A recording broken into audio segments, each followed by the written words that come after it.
你想唔想你人生咧係一個從心所欲嘅狀態咧？但係你有冇發覺到咧？好多時咧，無論咧係父母鋪排俾我哋嘅路啊，定係我哋喺學習嘅期間咧，喺書本上面咧所學嘅內容咧，全部咧都同我哋自己咧嗰個咧嘅諗法咧，都會有呢個差異嘅。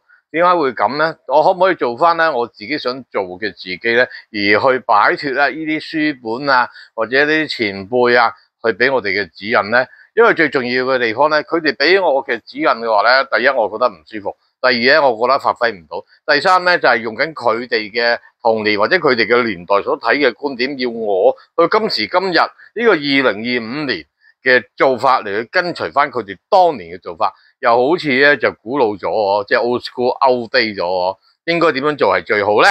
假如咧閣下係第一次咧入嚟咧睇 Ken Sir 咧教你睇八字嘅話咧，就記得就訂閱咗我呢一個 channel 啦。我開呢個 channel 嘅最大目的咧就係咧去教懂大家點樣去宏觀一個八字，為生命去創造價值，並非咧就單一用個日論命去咧狹隘地咧去睇一個生命，因為一個生命記住一樣嘢，呢8隻字少一個字都唔係呢一個生命。同樣。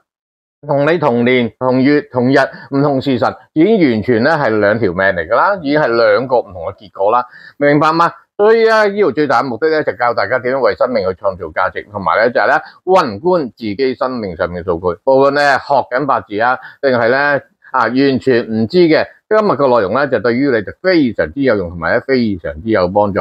尤其是學緊八字嘅朋友，你可以睇一睇你點樣咧可以宏觀到自己咧就所有嘅數據，清楚自己未來嘅路向。如果你係咧完全唔識，或者你初學唔知道自己嘅命格係點嘅話咧，你可以咧喺下面嘅留言入面咧寫低咧你嘅年月日時嘅四柱嘅天干地支啊，係天干地支啊，就唔好話俾我聽咧，就係咧我係1993年啦6月25日幾點鐘出世成咁樣，因為咧我呢度係不設咧就係咧幫你哋咧開盤嘅服務嘅。如果要 Ken Sir 去開盤嘅話咧，咁呢啲係收費嘅服務，而咧將你咧就最想知嘅問題咧，亦都寫得清清楚楚，清楚話俾我知你係男係女喺邊度出世想最關心嘅係啲乜嘢嘅問題，可以嘛？咁亦都咧希望大家咧可以咧透過咧我所有呢啲免費嘅影片同資訊咧，幫大家咧去提升你嘅生命價值，亦都咧可以宏觀到啦你自己咧嘅將來，同埋你嘅命格係咪真係用個日就去定咗位咧？因為一個日喺8隻字嚟講就只係1%，只係得12.5%。你叻極準極Ken Sir 醒埋個0.5你最叻咪睇到一個八字嘅13%。所以點解好多時好多朋友學傳統嘅八字學極都唔識或者咧問極人個人俾個答案都唔同因為大家用緊嗰12.5%嘅角度係用緊邊個角度去睇咧？所以點解你會發覺到咧？你越揾多師傅可以幫你算命嘅話咧，你越唔清楚邊一個五行有啲嘢話你用神用木火，有啲嘢話你用火土，有啲嘢話你用金水。基本上金木水火土咧，你用匀咧都冇衰嘅。喺 Ken Sir 嚟講話俾你聽係嘅，但係你睇唔睇得通，你自己要發揮啲乜嘢？發揮唔同嘅嘢就有唔同嘅五行咯，明白嗎？基本上咧呢個世界咧冇一個八字係差嘅，只不過一樣嘢就係咧，人係好中意咧就將咧一啲能量上面咧就定義咗為好定壞。啱自己心水為之叫好咯，或者別人話好，我咪覺得跟住話好咯。記住一樣嘢，呢個世界咧，如果個個人都係游水跑步嘅話咧，你嘅層次永遠都係停留咗咧喺一平民百姓嗰80%人入面嘅。你要脫穎而出做嗰個頭尖頂嗰5%或者嗰10幾20%嘅話，咁你一定咧係要咧同佢哋做嘅嘢同埋睇嘅嘢係唔同咯，明白嗎？Ken Sir 呢個 channel 最想係幫到啲有積極正面正能量願意為自己付出而去創造生命價值嘅朋友，無論你係想學習定係發展你自己嘅事業，都得到你嘅掌握咯，明白嗎？今日咧同大家去講解一個八字，呢個八字咧就係一個新一代嘅朋友，佢現在咧就在於咧讀緊啦，就係呢個中學。咁佢咧就問 Ken Sir 啦，因為佢嚟緊咧就會考 DSE， 即係香港一個考試制度，考到合格咧就可以入到咧就係呢個大學嘅。咁佢好擔心自己咧就入唔入到同埋應該要嚟緊嘅未來咧揀條乜嘢嘅路係最適合咧。咁佢就將個八字咧就交咗俾 Ken Sir，所以咧邀請閣下，如果你關心咧你自己嘅事業前途，或者關心你自己嘅仔女嚟緊佢嘅升學嘅問題嘅話，你可以參考翻呢一個短片。記得睇晒佢，同埋幫手分享俾一啲家長或者咧就係呢個升學階段咧嘅朋友啦。你想學八字，梗係揾 Ken Sir 啦，包你學識啊！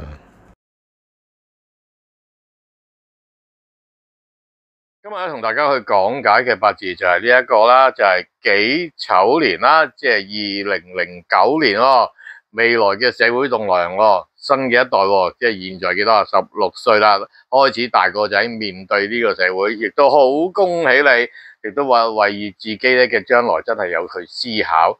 好啦，個八字就係己丑年啦，就癸酉月啦，庚午日啦，庚午日啦就甲申時噶。好啦，成個八字你會睇到咧，就係呢個己土己丑，己丑係咩啊？己土第一件事，經常好習慣嘅，睇下呢個八字有冇層次，有冇格局，有冇高能量先。己土最緊要咩啊？見到乜嘢啊？丙火同癸水，成個八字見唔見丙火？係見唔到丙火，再加埋佢係呢一個咧秋天出世。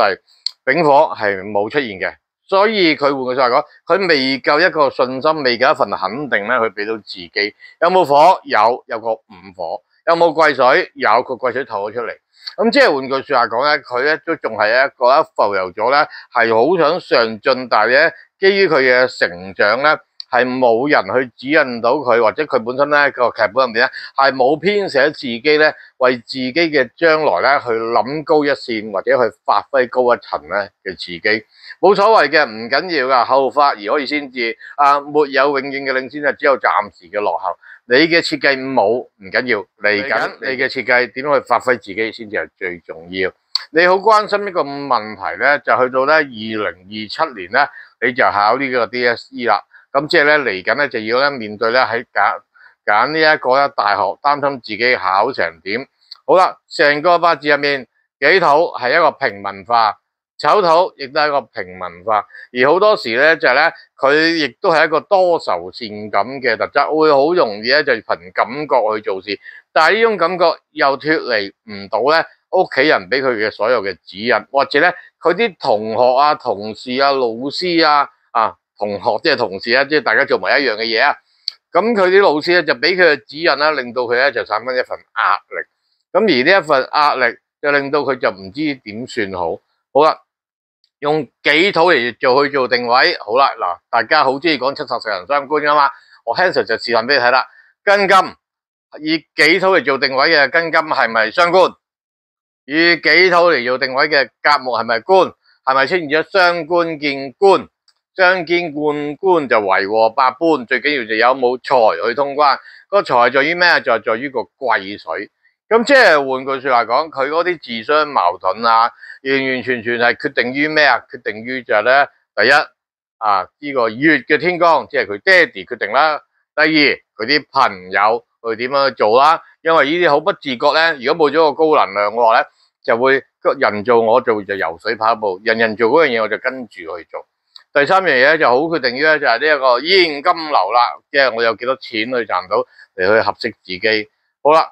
咁佢應該去揀啲乜嘢咧？好啦，成個八字入面，癸水生於酉月，癸水見到個酉金，咁即係代表咗咧，就係一個有層次佢屋企係有能力、有條件嘅。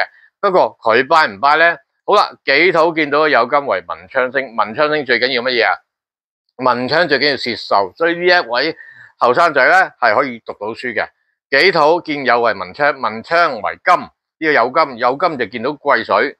金生水，咁呢個水亦都有格局，咁即係咧佢讀書咧有翻咁上下，俾心機啊，你嘅書本成績咧係可以發揮到自己。好啦，後天行為喺呢一個啦庚午月嘅行為上面咧就咧好得人中意，去到咧無論去見工啊，任何一個範疇啊，好多老師啊，好多朋友啊都非常之欣賞你，因為你命中帶有兆星。八字入面咧點樣去睇一個格局咧？其中一句就叫庚金劈甲引丁火，三者都要有啲有齊嘅話咧就擁有格局。你係呢一庚午日就甲申時，亦都齊晒庚劈甲引丁。咁即係換句話講，你後天你嘅事業啊，你嘅工作啊，同埋咧就係你做事嘅動力咧就非常之強。而咧你係咪真係要跟書本嗰個去發揮咧？而咧見到一樣嘢，午火日嘅午火同酉金出現咗一個破，咁即係換句說話講，你要破舊立新啊，亦都唔係咧就跟隨咧舊有嘅方法，人做我做，游水跑步。你好擔心自己入唔入到咧，就係呢一個大學啊嘛。2027年就係會放榜期啊，咁嗰個年係庚戌年。好啦，喺呢個八字入面咧就會出現咗咧有呢一個辛金啦、酉金啦，同埋戌土啦。辛酉戌啊嘛，一個西方金局啊嘛。咁而呢個金局方是方係就局是局，遇得方係就莫運局。唔好意思，不自覺又喺度噏咗啲火星話。最重要嘅地方咧，辛酉戌呢一個西方金局，最怕就會見到呢個三合金局。咁你咧就有個酉金啦，但係咧你喺呢一個丑年出世，你屬牛啊嘛。咁即係換句話講，最清楚自有丑。嗰一年你可唔可以咧考到咧就係呢一個科大咧？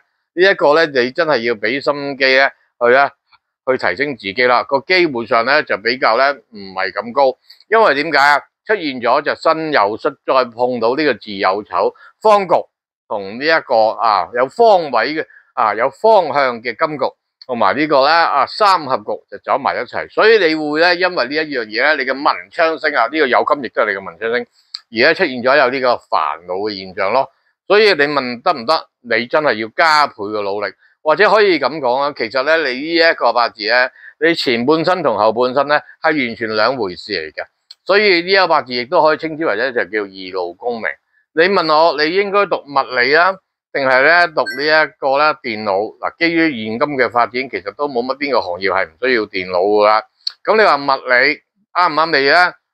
物理亦都可以喎，因為點解？如果論呢一個八字嘅話咧，你與生俱來咧嘅福氣咧，就同咧呢個火就好有關係。乜嘢係火嘅行業啊？咁你火嘅行業喺後天你又可以發揮到喎。所以呢個八字你唔使擔心自己將來個事業前途咧不在你掌握，亦都唔使擔心咧就自己搵唔到錢。最重要嘅地方咧就係咧乜嘢係屬火啊？教書咯。所以讀物理最特質嘅地方係咩啊？出嚟教書咯。或者讀得更加高嘅，讀埋 PhD 嘅話咧，去大學嗰度咧教 physics 教物理或者啲applied maths成嗰類啦，互相有關聯嘅。咁Cancer 以前都係讀理科嘅，所以我明白。咁但係你話讀電腦嘅，電腦五行都係屬火，都可以發揮你自己咯。所以如果你純粹揀科目嘅話咧，揀邊一樣嘢，咁電腦就一定啱噶啦。不過你嘅電腦去到咩層次咧？或者去咧點樣研究咧，就係呢一個星球大戰計劃定係點樣咧？呢啲就不得而知啦。所以你問我話，其實兩樣都可以。如果你揀物理嘅話咧，你就預咗將來去教書；如果你揀電腦嘅話咧，亦都預咗咧就係咧你會行嘅路向，去到咧就係呢一個啦。3年之後咧就唔知咩世界噶啦。所以就算你讀埋 U 出嚟咧，就講緊呢個5、6年之後嘅世界咧，到底到時電腦要發展到點樣咧？而家係不可同日而語啦，冇得預計噶啦，冇得好似賽馬咁樣去估計邊隻馬跑出嚟噶。因為點解？喺疫情之前，大家都估唔到咧，就係呢個電腦科技嘅進步。疫情之後，今時今日嗰個咧科技上面或者咧喺唔同咧嘅媒體嘅運用唔同嘅演算法唔同咧嗰個調動已經係唔係講緊日新月異嘅，基本上咧就幾個鐘頭又有新嘢，幾個鐘頭又有新嘢。所以你問你將來應該揀邊一條路？如果你停留咗係依附翻上一代，依附翻人做我做，游水跑步，人哋嘅意見你如果參考嘅話咧，你就會好局限咗你自己嘅發展。但係你願意去突破性，願意繼續去進修。進修係乜嘢？你咪照讀咯，有大學咪照讀咯。讀電腦又好，讀呢個物理都好，兩者比較你自己喜歡。但係咧 Cancer 會建議你咧，就係行呢如果你唔係諗住教書嗰條路嘅話咧，你諗住去讀翻電腦明唔明白永遠都有一定啱用嘅，任何一間公司都冇話唔需要用電腦Cancer 搞緊呢一個無論係八字電話號碼、風水呢啲網上課程，都要揾一啲電腦專才幫我去處理就算係罐頭式嗰啲程式我係唔識用就唔識用啦，永遠都有市場，永遠都要有一啲老闆，有一啲做生意嘅人，或者有一啲要發展唔同咧嘅地方嘅朋友，都一定係要用電腦噶啦。不過關鍵到時個電腦係發展到咩模樣咁解啫嘛。所以如果兩者比較，我會建議你用電腦。電腦就因為讀呢個電腦，因為電腦五行一定係屬火嘅。第二樣嘢，入唔入到科技大學，未必係咁大關鍵啫。大學資格就係大學資格，邊一間都係合乎呢個標準噶啦。你話一定要入科大嘅，咁你自己可能預咗就唔係2027年去入噶啦，可能係後一年。我唔知有冇可能係做一年啦吓。咁啊呢個我就真係唔熟悉。現在咧就呢一個升學制度啦。Ken Sir 講緊呢個係80年代讀書嘅系統，而家已經完完全全咧係兩回事。所以呢個你自己去決定啦。但係我可以話俾你聽，如果你諗住入呢個科大咧，個挑戰性咧就比較高啦。明白嗎？所以呢位己丑年嘅同學仔，你有啲乜嘢咧唔明白或者唔明白，可以留言喺下面咧再問 Ken Sir。又或者咧今日 Ken Sir 所講嘅資訊內容有邊啲特別幫到你嘅話咧，邀請你留言咧去話俾我聽，最幫到你嘅地方係啲乜嘢，可以嘛？令更加多人睇到喺呢一個 channel 入面，可以有啲乜嘢可以受惠到你哋每一位咯。唔該晒。假如咧閣下咧學咗八字已經學咗一段時間啦，亦都好想咧就係咧透過呢個八字咧去幫人解決問題，自己成為一個師傅又好，或者咧去咧將你自己擁有咧呢一個八字嘅學識嘅智慧咧，分享俾更加多人即係造就更加多嘅學生成為新一代嘅老師嘅話咧，咁但係你又發覺到自己咧好似學咗好多年咧，好多時咧都睇唔通摸唔透尤其是係祝用神七十四行相關呢一方面嘅話咧，令到你自己咧好棘住好行唔到前嘅話，你可以咧私底下聯絡翻 Ken Sir 咧參與我呢個課程。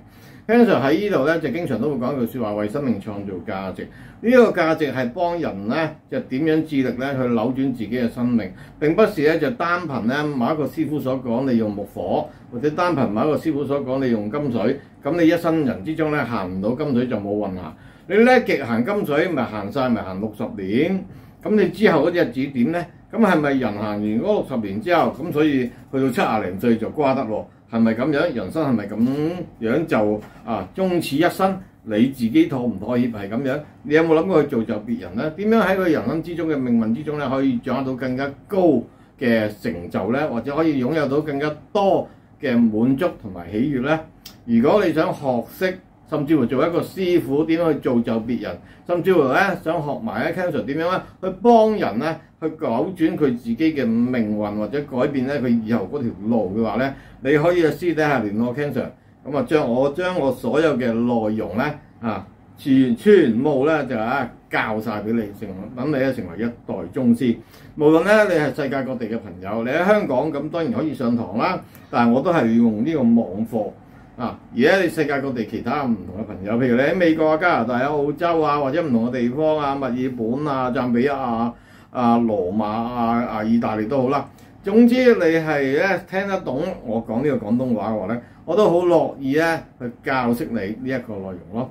點樣可以參與到成為我嘅入室弟子，將我所有咧幫人造就佢嘅生命創造價值，扭轉咧佢自己日後點樣可以掌握到自己嘅人生嘅話咧，你都可以透過呢一個課程可以學習到咯。片尾有 Ken Sir 嘅聯絡方法啦，詳細我哋可以 WhatsApp 或者微信再傾談翻啦。